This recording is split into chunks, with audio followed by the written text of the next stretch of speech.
And back in the paddock at Delaware Park, ready for our feature race of the day. And, you know, I start thinking about some of the many stakes races we have at Delaware Park. Some of them are named for famous horses, and like the Lighthearted. Some of them are named for ex-racing commissioners like the Robert Dick and the Carpenter and the Leonard Richards. Some of them are named for the counties in Delaware, the Kent, Sussex, and Newcastle. We've got names for everything, but we don't seem to name any races for jockeys. Now, the name of this race is the Nick Shuk Memorial. I have with me Dr. John TOOTHMAN. Why don't they name races for jockeys anywhere? Well, I don't know, Rich. I just, the only one I can think of is the Shoemaker Mile. But you got to give kudos to Delaware Park and John Mooney, director of racing, who brought this race to Delaware Park and originated it soon after Nick's death. It's a wonderful thing. I think there should be more races named after jockeys. Well, in other words, Nick Shuk was a jockey then, you're telling us. Nick Shuk was a jockey. He was one of the leading riders in the 50s and 60s, and he loved Delaware Park. He was the leading rider here 3 times, and he was the leading rider in Maryland for 7 times, and one of the top East Coast jockeys. So despite that he rode everywhere in the nation, and he was a big name, rode some big horses, something about Delaware Park and Nick Shuk go together. Well, he loved Delaware Park. He loved the management. Austin Brown was, I think, the general manager at that time. And he liked to play golf, and he just loved the atmosphere here. So they used to have train service here. He could hop on a train, hop up to Jamaica, hop up to the New York tracks. He'd win a Grade 1 race there, and then sneak right back into here. And the next day he'd be at Delaware Park. But he just loved it. He loved the Delaware Park meeting. I also remember walking out of here as a young fan.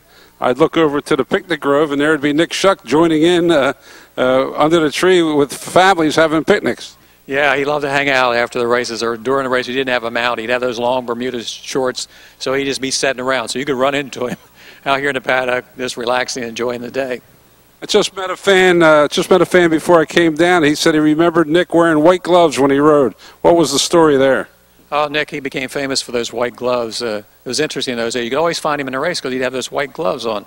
But as it turned out, it was a medical reason why he wore them. He was allergic to horses. So when he goes to the doctor, he's got this rash on both of his hands. And the doctor said, well, you just need these little surgical gloves, these little gloves that you can buy. You can buy them in little disposable packs. So he'd buy these little disposable. After every race, he'd put on a fresh pair. So he'd always have these. And you could always find him. It was interesting. If you were bet on him, you just had to look for those hands. Those hands would be always was very flat on a horse to begin with. And you look for him pumping those arms up and back with those white gloves. Interesting that a jockey would be allergic to horses. Doc, you're a doctor, but you seem to know a lot about Nick Shuk. Why is that? Well, I've always been interested in horse racing. I met Nick near the end of his life when he had cancer, and it was just a wonderful experience. I asked him if I could do his biography, and he said fine, it would be great with him. So I went through that whole experience with him. It was about a year, and it's one of the best experiences I've ever had in my life. I learned a lot from Nick, and I hold Nick very dear to my heart, and it's really nice for Delaware Park to keep him alive. And I want to give my compliments to you for keeping all these legends alive. I watched you last week with Eldon Nelson, and Carl Hanford. You just do a wonderful job. And I'm sure most people are very appreciative of that. Thank you, Doc. But if people want to learn more about Nick Shuk, tell us about this book. Can we get it? You can get it. The best place to get it is Amazon.com. It's around $10. It's just about 100 pages. That's the most reasonable place is about $10. So it's a nice little read. It's a lot of history of Delaware Park, and all the way through Nick from the beginning all the way to the end, to his death.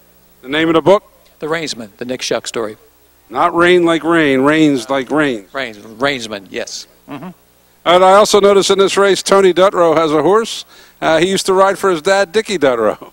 Oh, yeah, Nick rode for everybody, all prominent owners and trainers during that 50s and 60s era. So it's not surprising that he would ride for a trainer, Ricky Dutrow, yeah.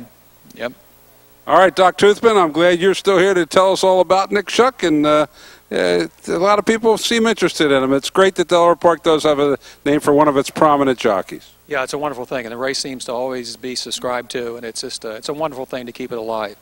And I think this has been about maybe the 30th running. I'm not sure. We've only missed a couple years, so it's been a long time. We've been doing this for a long time. That's right. We don't get any older, right?